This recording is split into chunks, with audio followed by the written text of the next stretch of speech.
Hey there, food fans. Welcome back to the Food for Thoughtcast with me, your host, Melissa Reagan, and my co-host with the most, Chef Steven Gonzalez. What's up, Steve? Hey, buddy. How are you doing? I am doing great. I am super excited. As always, today is Yousuf Ahmed, the founder of B-Sides. What's up? Hey, Melissa. Thanks for having me. Thanks for joining us today. Yeah, thank you for being here today. Where are you joining us from? Brooklyn, New York. Incredible. We always do a little bit of a weather chat, so tell us what it's doing up there. New York has had a super strange spring. It's like I woke up and it was like 45 degrees outside, but like a week ago it was in the 80s. So hopefully it'll settle on, spring or summer eventually. What about you?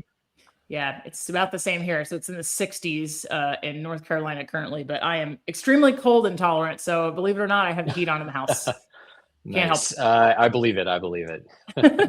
I live in the desert and it's raining and it's in the 50s right now. Normally it's hot and probably about 100, but How hot does it get like in the dead of summer where you are?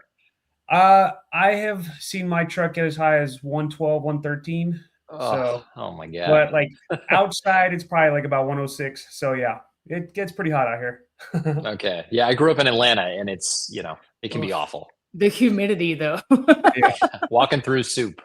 Yeah, Atlanta's like, it's just like a big sticky marshmallow. It's really gross. Yeah. No offense. That's why I haven't gone back in like 20 years. No offense. I've got a weekend planned in Atlanta pretty soon, and it's in June, and I'm just like, the people that I'm going to July see, and August, June's going to be okay. It's really like August when you should just avoid it. The people I'm going to go see are totally going to make it worth it, but like I'm just like it's going to be hot. Yeah, like totally. So I want to say this in July, we're supposed to do a road trip to Charleston. I think we're going to drive through Atlanta, of course, get some food and whatnot. So you're kind of scaring me on the humidity part, but the food outweighs all of that. Yeah, and the Atlanta food scene in the last like 10 or 15 years has just exploded. It's amazing now. I would not have said that, in 2010, but like it's really blossomed into its own kind of beast. I can imagine, yeah.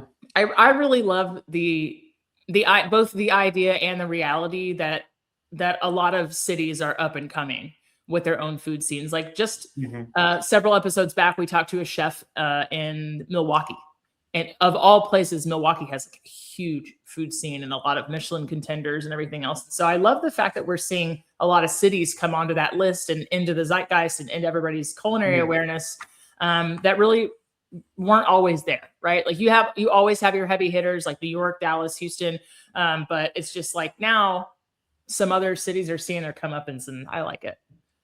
Totally. Especially when like room. Yeah, absolutely. And sorry, Stephen, what were you gonna say? No, go ahead. You're good.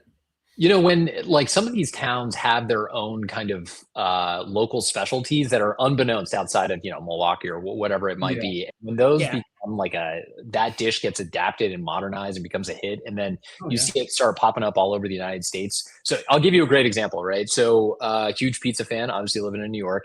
I live around the corner from a Detroit pizza shop. And you would think like, why would we have a Detroit slice here? It is hands down the best slice that I've had in months. And it's, 10 years ago, that wouldn't have existed. It's different from everything else that's there, right? Like totally. There's not other, square pizza there. Yeah, you have social media just exploding and everyone, showcasing what they have to offer, so that's also a big part of it too. Because even like small towns in Texas, I'll follow some of these restaurants, and I can't think of them off the top of my head right now, but I went to this like rural upscale restaurant, like in the tiniest town in Texas for Valentine's Day, and it was out of this world. So yeah. The really special. I mean, Texas has a really like Houston having a huge Vietnamese population. Some of the food that I've had in Texas, I'm just like, Jesus, this should be more on the map kind of elsewhere. And it does seep in, like to your point, starts in New York, starts in California. I would argue that it also starts in Texas and then makes its way to the heartland. Yeah, definitely. Something that springs to mind as a really great example of this is Nashville hot chicken. Like you say, like 10, 15 years ago, like the locals knew, maybe Southerners knew, but now it's like everywhere. And I was actually coming to an Arby's near you. Right. I was Man, Arby's needs to stop though. They're just doing they're just doing some things that they don't have any business doing. Exactly. But I was looking at a menu last night in Dallas, just out of curiosity, and I can't remember exactly what I was looking for, but they had Nashville hot fried oysters, and I was like, Nashville hot fried. What? Why? Like, what is happening? But yeah, it's just one of those things that exploded everywhere. Totally. Yeah. That's true. Well, so every week we ask each other and our guest, what was the most amazing thing you ate this week? And I'm going to put Steven in the hot seat. Wow. On this quest to be healthy as I approach 40, I have been doing a lot of meal prepping. And of course, I've been cooking a lot of lamb shakes, a lot of chicken. But every now and then, just when I'm just trying to get that protein in, I just mixed it all up with, of course, my usual roasted sweet potatoes. And I changed it up, Melissa. You're not going to believe me. Did you I gave green beans a shot. Shut up. Didn't care for it still, but I mean, you know what? Steven hates green beans. They're his arch nemesis. Why? Was this like a cafeteria nightmare when you were a child, or like what happened? Someone heard me many years ago. No, I don't know. I just never grew into green beans. But every now and then I try them. I try to give them a chance.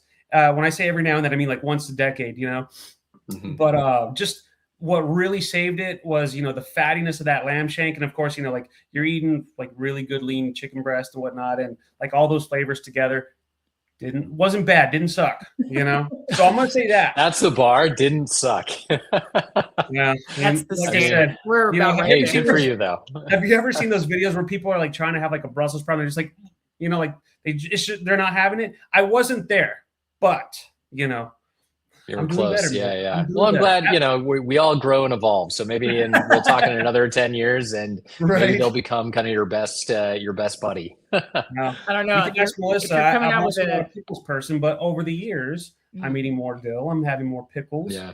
Especially, like I said, or like when they're deep fried and covered in ranch, it's not bad. We're getting there. That's most things. Yeah. Well, that's kind of the way that I keep telling Steve, like you'll like green beans if you eat them deep fried and dip them in ranch. Like most vegetables, I don't know, or add bacon. One of the two. Something along those lines, yeah. Yousuf, what about you? What was the most amazing thing? So so right now in New York, like we're getting the first of kind of the spring vegetables coming to the farmer's market. And I have a, between 2 and 3 year old toddler who is very food curious. So I picked up a bunch of, first of the season, asparagus, favas, sugar snap peas. We've got ramps and, I made a pizza and she loves pizza. And, with those kind of veg, I just do like straight up heavy cream as the sauce, and it reduces down nicely, and she'll just eat the shit out of it. And I'm like, why is a 2-year-old doing this? And it's because it's all like creme de la creme on cream. And that was the best thing I ate this week. My toddler's pizza. Yeah, that sounds incredible. I mean, I love green vegetables on pizza. There's something about that match, especially if there's like a little Parmesan or ricotta. Like that's a really good pairing.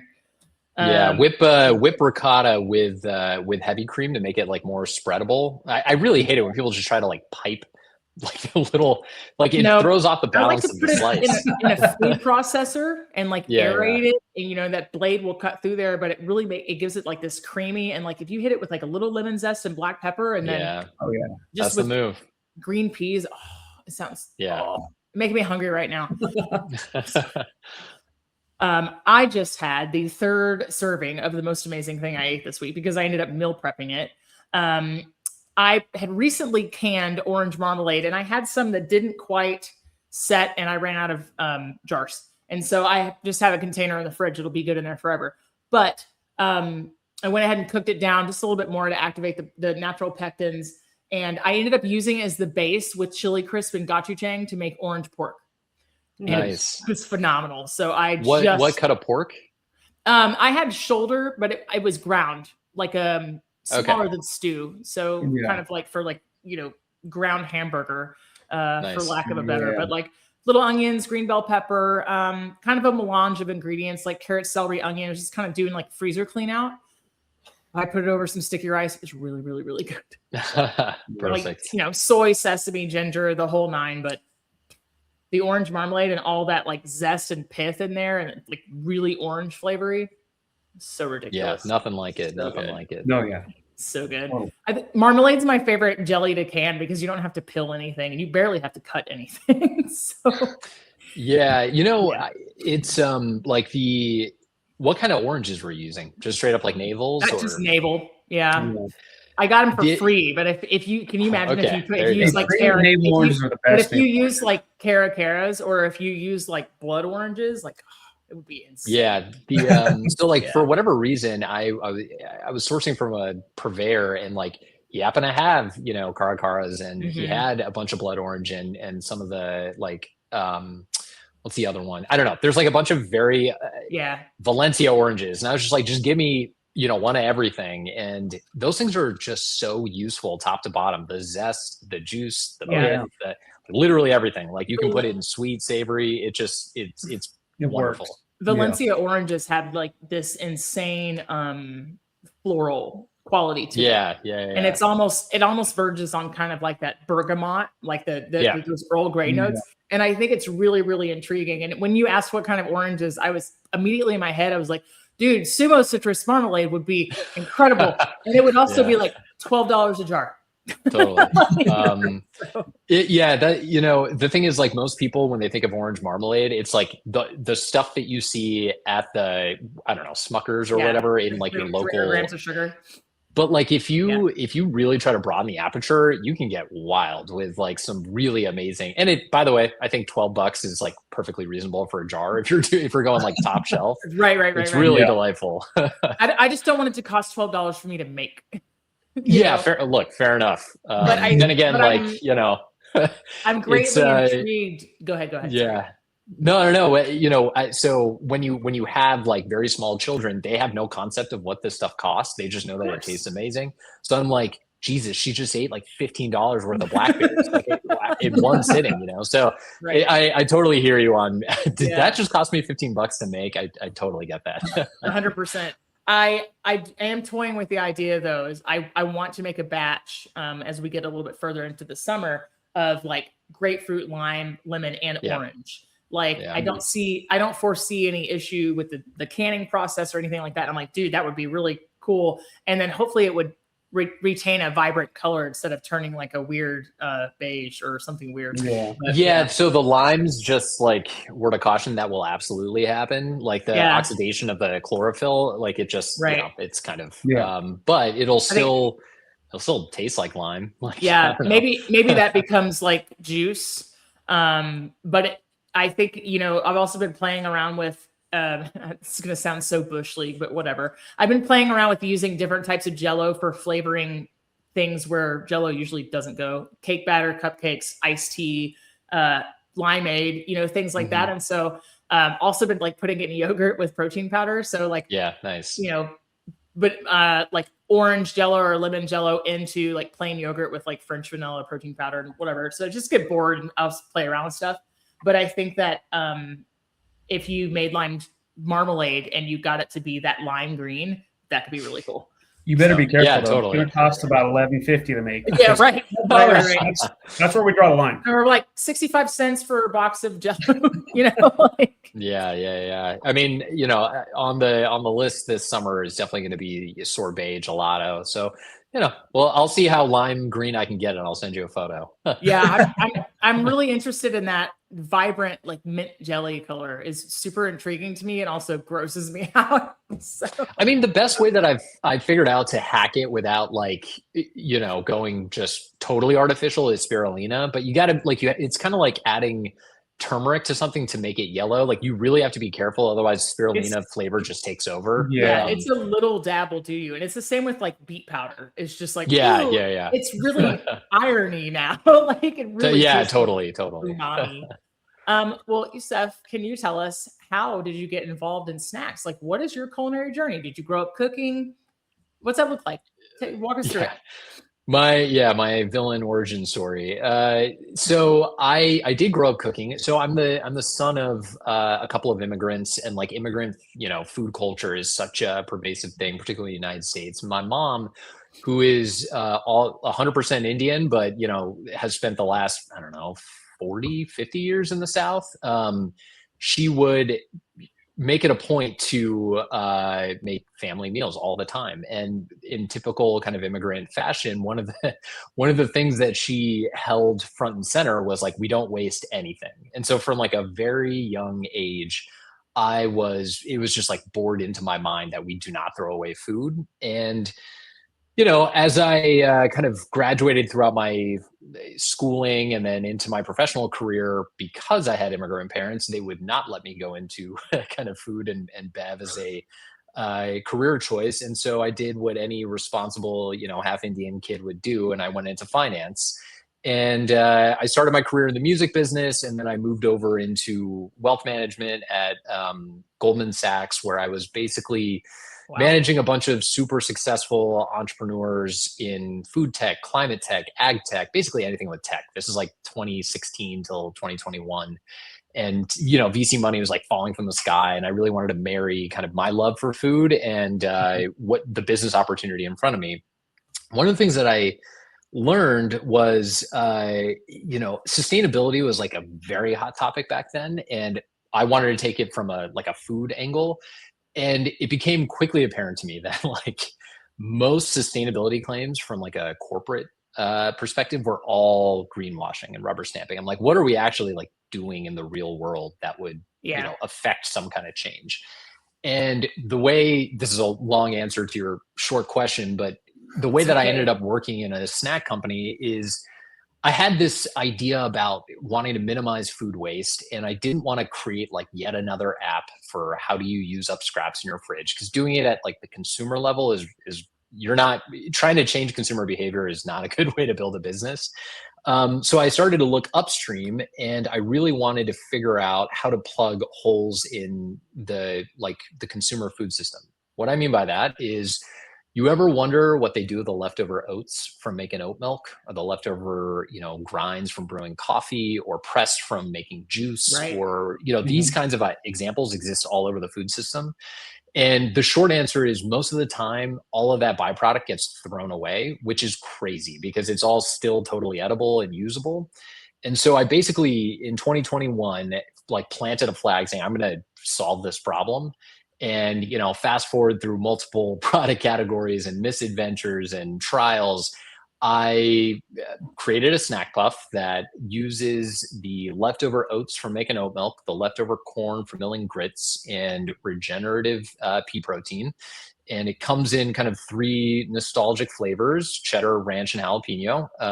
It's accidentally vegan. It's so completely plant-based, 5 grams of plant protein per serving, and it eats like a Cheeto. I wanted junk food that felt like junk food but wasn't actually junk food.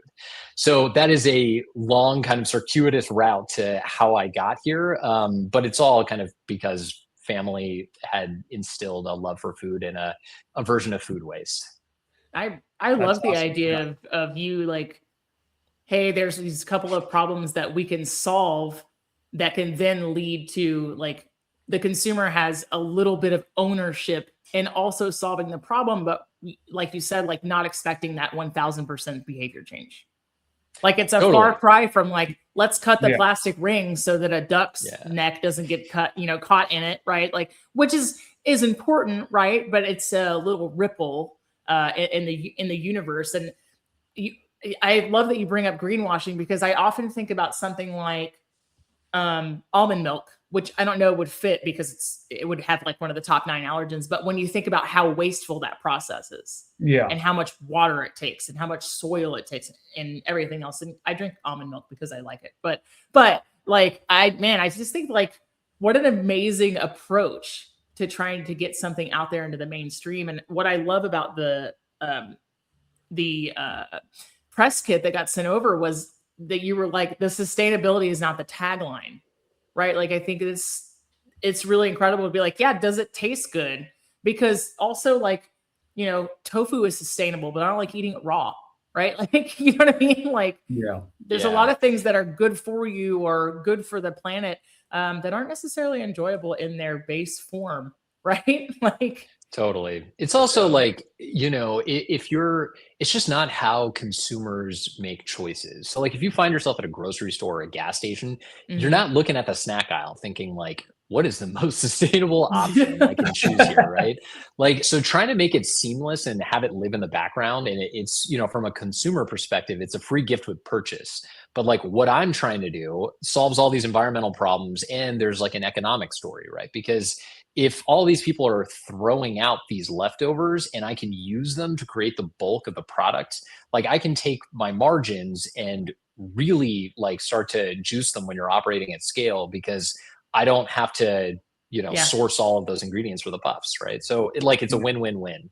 Your supply chain all of a sudden becomes like more efficient, less costly, and shorter, essentially, right? And then, man, I love Cheetos. I love that you name drop a Cheeto, because that is a texture that I am really fond of. The Colette that they call the Cheeto before it's actually a Cheeto, is that crunch is something that is like oft imitated but not replicated very often. Totally, 100%. Yeah, and like it. It's you know, that's like definitely the Cheetos, the North Star. I mean, I grew up eating Cheetos. Everybody loved Cheetos. Like, you know, and the problem that I find like with kind of like consumer brands today is they so over index towards like, you know, being clinical about things, right? Like on this conversation, the last like 20 minutes that we've been talking, like we brought up protein a bunch. And that's like the big thing, right? In 2025, everybody was talking about protein. And what I've found is like, that's all great. There's you know, I'm really happy that everybody's like protein maxing and fiber maxing, but at the end of the day, like when people snack, it can be such a personal kind of, you know, escape. And trying to make that clinical, I think does a disservice to snackers. Like I'm a huge snacker. I will eat, you know, Doritos, Fritos, Tostitos, anything with the Eatos kind of attached to it. Like it is in my cabinet. And like, I'm not thinking about like, you know, am I getting enough protein from this? Like it's nice if I am, but there's so much branding around kind of the functional attributes. I just wanted to make a good snack, and it happens to do all these other things. That's like, you know, the ethos of the brand. Oh, I love that. Yeah, exactly. Now the name of it, B-Sides. I'm looking at the press kit, and there's, you know, like the story. But for the listeners who don't have this, can you explain that? Yeah, so the flippant answer is naming things sucks. All the good names have been taken. Look, so a B-side in music is they're basically all the tracks that didn't make it onto the original album. Not because they're not good songs, but they didn't fit the vibe or whatever. And that's what I'm doing with ingredients. The other thing is like it's a wink and a nod to you know, I started my career in the music business, and I wanted to kind of tie that through in a way that, you know, was seamless to an uninitiated consumer. And oftentimes, like one of the taglines when I do samplings is, you know, I wondered what we can make with these leftover oats besides oat milk. And like people that would click, you know, they would understand like, oh, that why haven't we been doing this, right? So yeah, the B-side, like play on words. It does there. Totally. What can we do with the oats besides making oat milk? I like it. Yeah. I like it a lot. I think it's really clever. And I'm going to tell you, I'm about 50 times more likely to buy a snack from a person wearing flare jeans as a millennial. I was like, yes, let's go. And like you were saying, you know, like when you think of B-sides, you think of music. So like I can remember when we first started emailing each other about, you know, trying to get us to, you know, podcast. Like that's the first thing I thought of when I saw B-sides, and I was like, okay, music. Like, and I started thinking like all these bands that I listen to that have B-sides and release all that kind of stuff too. So yeah, makes perfect sense. It's awesome. Yeah. It's you know, the other thing is like I want to build a company that, you know, so the product is actually called the Crunch Puff, right? It's not called a B-side. I want a whole product suite of things made using upcycled ingredients that fall under, you know, B-sides is the name. It's just, it is a long endeavor. And to any aspiring kind of CPG food and bev founders, like it's probably the hardest thing I've ever done. And I'm saying this coming from the music business and from Goldman Sachs. So it's not for the faint of heart, for sure. Well, I want like hoops and chips and wafers and crisp or whatever else you've got. I want all of it. Right. And then I wanted to have snappy music names too. Like you call some of them singles and you can call some of them hits. And Yes, Totally. I'm all about a pun. I want food puns. That's what I want. Yeah, I definitely. can't wait to try these. All right, so walk us through the flavors. Yeah. So the first, like when anybody thinks of a snack puff, the Cheeto is the most ubiquitous one. So I had to put cheddar on there. And it is, in my mind, most people when they try it, they're like, oh, this is like a good Cheeto. And then when I tell them like it's made using all these leftovers, you can kind of see their mind get blown because it's like, I didn't even know this is like a possible thing. And then I tell them it's also vegan. Like so I'm not a vegan. I eat tons of dairy and meat and all sorts of stuff. But I think one of the often overlooked things in kind of restaurant food for sure, but definitely CPG products is technology has come a really long way. And being able to recreate these dairy-like flavors, especially with umami, et cetera, is totally possible now, and it wasn't really 5 or 10 years ago. And trying to make that into the mainstream, that's one of the reasons that to me, I was like, okay, like let's just go to the mat on like how bougie can I make this thing that is basically just a Cheeto. So that's cheddar. That was the North Star there.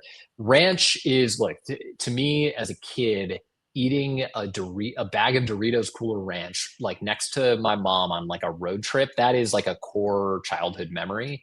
And so the flavor, like the seasoning for the ranch flavor, that is as close as I could possibly get while still making it somewhat clean label. There aren't things like sodium diacetate or weird kind of preservatives in there. Again, also 100% vegan. So like, how do you swap out the buttermilk? That's I'm gonna say like as close as you can get without the buttermilk powder because like you need that tang. You need that tang, and you need something that will like kind of coat, that's how you do tongue. it. Yeah. And then the final flavor. A lot of people were like, I want something spicy, but they were also like, I want, kind of a salt and vinegar thing. So I was like, let's just cut the difference. And it is basically a jalapeno lime. So there's like a huge hit of lime on the front, and then there's a slow burn of the jalapeno on the back. It's actually modeled after Doritos Salsa Verde. In my opinion, that is the best flavor. But like, if you sample 100 people, you'll get such lumpy feedback, which is good. That's like, you don't want like a clear winner, I'm gonna make chip salad with these. I'm not gonna lie, like they're gonna get mixed together. Yeah, perfect. That's because what I they're want for. cheddar jalapeno ranch. Yeah. I'm working on it. For the listeners out there, CPGs are consumer packaged goods, so what we would call like ready to eat. I just wanted to say that in case somebody didn't know. Yeah, stop me anytime I drop the acronyms. It's fine. Such a lingo. No, you get to be the business guy. Like, enjoy that jargon. You earned that world. I just wanted to let the listeners every know. Day. And I just love how like the rebrand, like bringing the joy of the '90s snack culture back. Like, this just makes me feel like I'm a kid again. Just looking at the press kit and all that stuff. It's awesome. It's so immediately cool. Bright colors. When Rachel sent it over and I opened it, I was like, I want to buy these. I'm like, this looks like Gushers. This looks like Cheetos. I'm like, this looks like the things that I grew up eating. 100%. And thank you so much. I'm really glad that that's actually what came through, because that was the intention. Like the 90s food branding was 100% about flavor and 0% about function. And like today, that is flipped. It is like 0% about flavor, which is, I mean, everybody runs around saying like, I have a really good tasting product. And like, sometimes that's true. Sometimes it's not. I wanted to, there's just so much wacky kind of unexplored territory from the 90s that I wanted to modernize and kind of bring to today. And, what's old is new again. And, all the cool kids are trying to wear flare jeans, et cetera. So I'm glad that came through. You can get the nostalgia factor then you're on it, because like, at least for me as an elder millennial, like I will go for it 100%. It's funny because I was actually doing a little bit online grocery shopping last night, and I found myself spending 20 minutes trying to figure out which yogurt had the highest protein per the dollar amount. And I was like, why can't I just buy the yogurt and enjoy it? Like, it doesn't need to have 25 grams of protein in it for, $1.80. Yoplait, which was a big, huge brand in the 90s and still has kind of grown through the times. I used to love Yoplait and never ever cared about the protein that was in it. Now they have a protein one that's like 15 grams, and really for 86 cents, that's a lot of bang for your buck as far as macros go. But it's funny that we're having this conversation because literally at about 1:00 this morning, I was like scrolling my phone, like, where's the one with the most protein? And literally had this moment where I was like, what are you doing? Like, it's just yogurt. Whereas like in the 90s, it's sold because it had words like extreme, like on the package, you know? Yeah. Awesome. And, you know, I think it is, I'm kind of two minds of this because generally speaking, like I do want people to eat better, have a more kind of wholesome and nutritious diet. But at the same time, Sure. I think it's so easy to just over index on like, what are we actually solving for? Like, you know, if you want protein, like eat a chicken breast, man. If you want, you know, in the morning, just have some yogurt. It's gonna have a lot of protein in it. And like for at night, you know, have a steak, and you're probably going to hit all the macros that you need to hit, instead of being like, okay, well, my coffee has protein in it, and then, you know, my 10 a.m. kind of snack has protein in it. Like the movement of the protein coffee, the proffee, is a little bit lost on me, only because even if I have, let's say, like a huge coffee and I put Fairlife milk in it, and I put foam, you know, whip like a protein powder into it. I'm like, I also like, I don't want a snack that I drink, right? Like I want to enjoy like the texture, like chewing something, and like the act of eating something. So I'm like, yeah, this is going to give me like 30 grams of protein, but also I'm going to be hungry soon because this is liquid. Yeah, totally. I also drink coffee because I like coffee, you know? Same. I mean, as you can tell, like I've got, you know, this espresso machine that I was going to say, that's a setup back there. I like it. Yeah.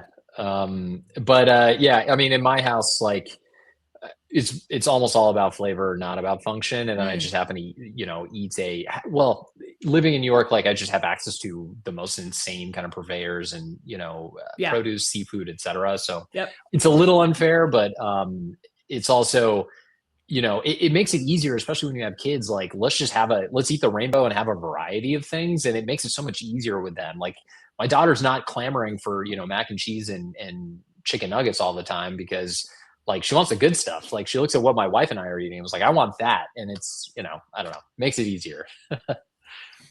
Yeah. 100%. 100%. Oh yeah. Yeah. So I guess kind of going back to all, you know, like the branding and all that stuff, like, I mean, you've been through a lot, like in the music industry, Wall Street, all that stuff. Like, and you were talking about like, you just wanted a good snack. Like, what was your breaking point where you're like, dude, I'm just gonna do something different? Yeah. So, I mean, the long and the short of it is post-COVID. So I think COVID broke all of our brains. I still think we're like, you know, feeling the aftershocks of it. But in 2021, my wife and I were sitting in a 1-bedroom apartment in Battery Park City in Manhattan. And I had spent the last 10 years managing other people's money. And I didn't want to spend the next 10 years managing people's money. And so when I was thinking about like, okay, like, what do I want to do next? At that point, you know, we didn't have a kid. We didn't own a house. So there's no mortgage. And I was just like, you know what, forget it. Like I'm gonna, if there's ever going to be a time to just try and do something different, like now is that time. And I had been wrestling with this idea of upcycling, the use of the byproducts, for a long time. And I just thought, let's just do it. I'm just going to jump in with both feet. And you know, I gave my notice. My wife and I went down to one salary. We moved to Pittsburgh, Pennsylvania, so I could bootstrap this insane company into being. And then, you know, in 2024, I was ready to kind of commercialize things. So we moved back to New York City. And at that point, I was still kind of, you know, just gathering consumer feedback. You know, to your point, I had spent 10 years in finance, not in food and bev, not running restaurants, not working with supply chain. So I had to like learn how to do all that stuff. And I think that is the thing that has kind of kept me going is there's always something new to learn. There's always kind of a problem to solve, and you get green lights along the way, right? Like you see kind of people try the product, or you have a conversation and they're like, this is so interesting. And for me, like I've told this story 15,000 times. It's like not interesting to me anymore. But to see other people, like the light bulb go off every single time, it's like, okay, I should keep working on this idea. And that's kind of the backstory for how I left finance and got into this. I just had a love for food, was tired of doing what I was doing, and decided, you know what, like let's try and piece all this stuff together. How did you decide on pea protein? Did it end up being like coming down to a texture? Because you say that the snacks are accidentally vegan, so I just want to understand like how it came about that way.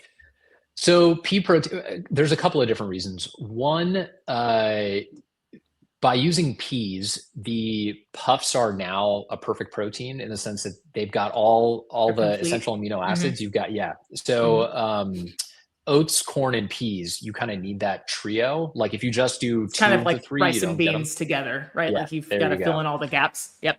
Exactly. So that's kind of one. Two is the way that you make a puff, whether it's a cereal or a snack puff or really kind of any, they're called extruded products. You basically push a mixture of things through a giant pasta maker that's operating at like high pressure and temperature. Yeah. And you can basically push anything through an extruder. And I tried multiple different kind of substrates, and I mean, it was like total mad scientist stuff, right? And trying for different textures and like viewing what the actual flavor of the puff is and the mouthfeel against like what the nutrition paneling would look like.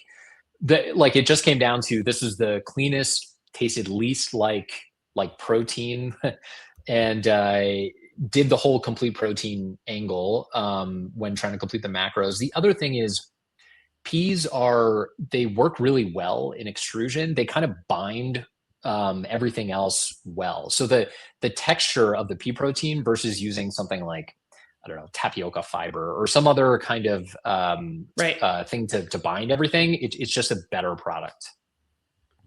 I love it. I think pea protein is like an unsung hero. No, it is definitely sung. The pricing on pea protein in the last 18 months, like I have seen it just skyrocket because everybody else has come to the same realization. Well, so and you will start seeing it everywhere. Yeah, 100%. I guess I mean it's underappreciated. Like when people are talking about like having their year of protein and we're putting cottage cheese in every single dessert and we're making pizza out of cauliflower and whatever else like atrocities we're committing against like actual cooking. They're always going for whey and casein. So yeah. And if you have something like a Magic Spoon cereal that's making a crunchy cereal out of whey, it texturally is crap. And I mean, the macros are pretty insane, but it's also like $12 for a box of cereal. I'm not paying it. Pea protein blends incredibly well. I really like using it for smoothies, and it makes a really good breading too. Like for like interesting. I haven't tried that. Mm-hmm. Yeah. Really I'll have to give that a shot. So it's funny that you brought up Magic Spoon. That's when Magic Spoon like. And sorry to name drop somebody else. No. It's Magic Spoon. I mean, it's one of those brands that like has been a North Star for basically every nostalgic better for you brand in the last half decade. Sure. Like to be fair to Magic Spoon, it was pretty genius to run whey through an extruder and then make a product that you also put in milk. To your point, though.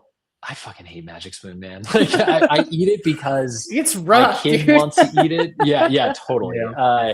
My kid is just so curious about what I'm eating, and I used to just crush Captain Crunch every morning. Wearing a suit, drinking an espresso, eating a bowl of Captain Crunch. I've never felt like more powerful to start my day. I made it. Yeah, exactly. But I can't be eating Captain Crunch in good conscience around my kids. So we eat Magic Spoon. The next kind of product category that I'm going to tackle is going to be breakfast cereal. It's going to be a blend of everything that I just mentioned. Because if you look at the cereal aisle, to your point, everything is either a blend of whey and casein, or it's kind of rebranded grape nuts. Like Cascadia Farms has one like this. Yeah. And like.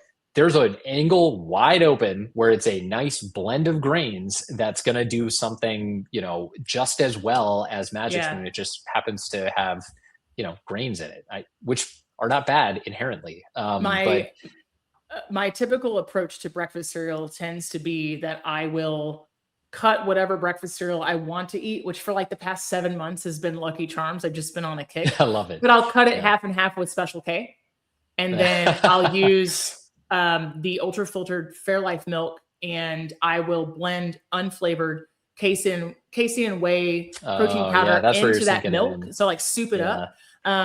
But essentially like the bowl of cereal becomes like 50 grams of protein, but it still feels like I'm getting away with something naughty because it's Lucky Charms, you know? Yeah. So it's American breakfast cereal is, I think, one of the like, greatest culinary inventions. That's actually a really smart way of like hacking it into your breakfast, though. Yeah, they're nutritionally bankrupt. I don't demonize cereal like on the whole. It's kind of like what works for me.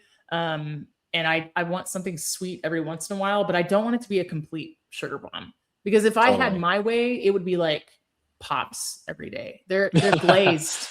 You want to talk about, you know, that's basically a sweetened Cheeto ball. With yeah.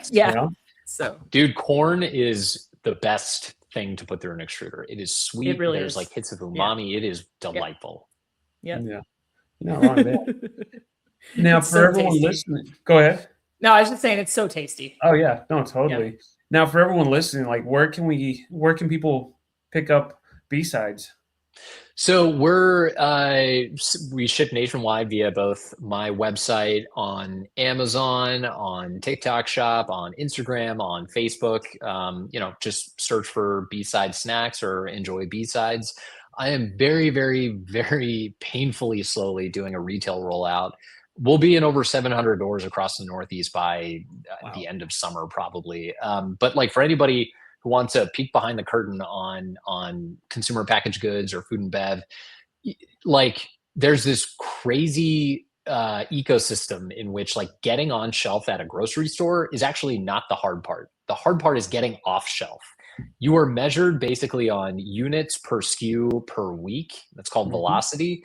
And if you fall below like a certain threshold, you get taken off shelf. It's like a real estate play.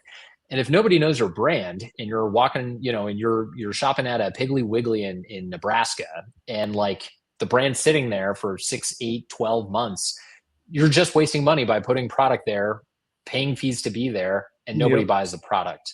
So I have done an insane amount of kind of consumer testing via e-commerce, which is why it's all online. Just Google us. And very, very slowly here, we'll be on a shelf near you. I mean, Melissa, you just mentioned like I'm in a couple shops not far from you, right? So there you go. Some people have found us and put us on shelf via wholesale platforms. Yeah, I love it. I love the idea. It's just a little bitty like mercantile on Main Street, and actually it's in my hometown in Texas. And I was like, okay. I was like, I'm down with this. I'm like, this seems like a good pairing. And I was like, that seems like a place I would find something like this. So I'm really excited to give it a shot. Are there any new flavors in the works of the puffs? Yeah. So the short answer, I'm equivocating kind of purposefully. My social team will kill me if I don't spoil if you can. If you're not allowed to. It's okay. The answer is yes, and the answer is it's going to be very, very fun, and I want everybody listening to get involved. So follow us on Instagram and TikTok. That's we're going to have everybody else choose what the next flavor is going to be. Okay, amazing. I'm like, I got fingers crossed for Flamin' Hot anything. You and everybody else, man. People it'll have to have a Flamin' different Hot. name. It's the endorphins, man. Like it's the endorphins. Yeah, like, that's what it is. I gotcha. So I've got my phone right here next to my computer, so like everything B-sides is just going to start popping up. You know, you're messing with my algorithms here. I love it. Yeah, definitely. That's growth hacking. It's the way to do it. Yeah. I'm excited. Where are you at on Instagram? Enjoy B-sides. So that ENJOYBSIDES. We're there on Instagram. We're there on Facebook. We're there on TikTok. All right. Well, I just followed you, and so did the pod. So thank you. Yeah, because I can't wait to see it. Like I want to try all the flavors. I'm gonna grab me a variety pack. I think my brother will really like them too, and he's kind of picky about snacks, so that's a huge endorsement. But yeah, I'm excited. These are replaced Cheetos. More power to pea protein. I'm stoked. Super stoked. Love it. Yousuf, what are you cooking this week?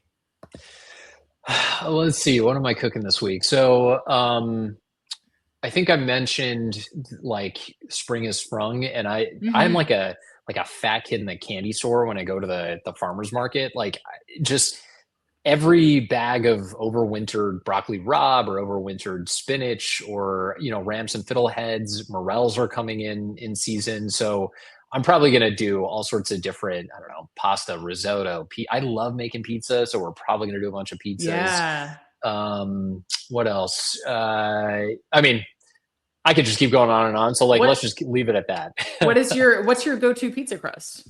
What style, and are you using a specific Yeah, recipe? so they're this, I mean, a plug for Chef Mark Vetri in Philly. He's got a book called Mastering Pizza that actually Mhm. covers every conceivable kind of Italian derived style of dough. So Neapolitan, Yeah. Roman, et Yep. cetera, et cetera. And his Roman style pizza, it's got, I think it runs at like 60 to 70% hydration, which cooks. It's like the higher end of moisture, but it works well in a home oven where you can get to Nice. 550 pretty reliably. That I'll just make like 10 pounds of that and ball it out and keep it in the freezer. It works super well. So that's my go-to. Super smart. I love Nice. that. I love that. I have an old tried and true kind of trusty dusty recipe that I use that I think it comes from Bobby Flay way back in the day, but it starts Yeah. with the yeast and a beer. Oh, And it nice. just has like a really delightful texture, and you could make it on a stone. You could make it on um, a cookie sheet. You can pat it into kind of like a jelly roll pan. It's just really versatile and just really easy for when you want to knock something out at home. So I don't know. That's kind of just like the one that I've stuck with for quite a while. Yeah. I feel like when So people find a go-to, like they just say, I've been making this pizza dough recipe for 6 years. It's just like, that's the only one I make now. yeah, yeah, I love that. And then how long do you have the good spring vegetables in New York? I mean, the nice thing is, like the good spring vegetables then become the good summer vegetables, and you get kind of Sure. stone fruits coming in, and then you've got tomatoes coming in, and it just keeps kind of evolving. So we'll probably have Mm, asparagus for a couple more weeks, ramps maybe a week or two, Mhm. and then the blueberries and strawberries will come into play, and like I can't even imagine what my grocery bill is gonna look like at that yeah. point. But it's like it is just a total wonderland. Like I'll come home from the farmer's market with like 15 bags, and my wife is like, "What did you just? Like Why do what's you have a happening? Why? watermelon?" Like, There, yeah. yeah. Is that how you best nurture your creativity at home? Is that Oh how you yeah, kind of yeah, like balance out 100%. what you're doing for the brand? Yeah, I Yeah. mean, it is that cooking and buying food and thinking about food has been my creative outlet basically since my Goldman days. Like I'd be making Yeah. cold calls and all the meanwhile thinking about like, I don't know, should I do like a galette or should I make like, Pop Tarts? It's that, that's just kind of what I think about. Ah, homemade Nice. cinnamon sugar Pop Tarts. Yeah. Yeah. Nothing beats Yeah. that, really. Just thinking Yeah. about the filling right now, like a cinnamon sugar Pop Tart shortbread. Ugh. Yeah, yeah, Yeah. yeah. It's Yeah. like the so we were talking about kind of citrus at the top, and Yeah. one of my favorite things to do is like when blueberries are peak, if you make kind of a compote, but you for the acidity you use yuzu. It actually like yuzu and blueberry are just like the Yeah. perfect kind of pairing. Yeah. Yeah. Cannot more highly recommend that. I love it. I sounds like something I would want to put chia seeds in and make, fridge jam, but like yuzu and blueberry. Just Yeah. put it on some like really dark, crusty wheat bread. Oh, sounds really good. Also, we just need to go up to Brooklyn. So we're planning I our trip mean, now, man. yeah, just give me a call. I'm happy to host you. We'll make some pizza. Gonna go to the farmer's market, Steven, and spend $300 on produce. Yeah, Jesus, it's becoming an issue, but it's you know, I don't know. I like supporting all these guys. They're super friendly. They're super early. I'm all for like a curated, you know, foodie travel situation. Like you, honestly, you could sell that as an Airbnb experience. Be like, people do. I think I should probably spring do that. Produce. Like, there's a market there. Like, you know, there's 100%. A little bit of money on the side. Is there anything in the future of B-sides that will skew sweet flavor wise? Yeah, particularly when we get into breakfast cereal, but not to, you know, give too much away, but one of the flavors we have in contention for like launching on the Crunch Puffs is definitely on the sweeter side, and you know, I'm curious to see what people think. Oh, I'm excited. I'm super excited. I can't wait to follow this journey. It's been a pleasure talking to you. I'm really excited about getting to eat some of these. Like I really appreciate the ethos of the brand, and it's something that's super important to me. And I already kind of read labels, like, you know, almost to a fault, but I think something like this is really, really important. So this is an amazing connection that we've gotten to make. Yeah. Like this is really cool. Thanks so much. So I can't wait to support. All right. Well, for Yousuf and Steven, I'm Melissa, and we got to go. Stick around. Right after we get finished recording, I'll get a little bit more information from you. Everybody have a great day. Bye-bye. See ya. Thanks.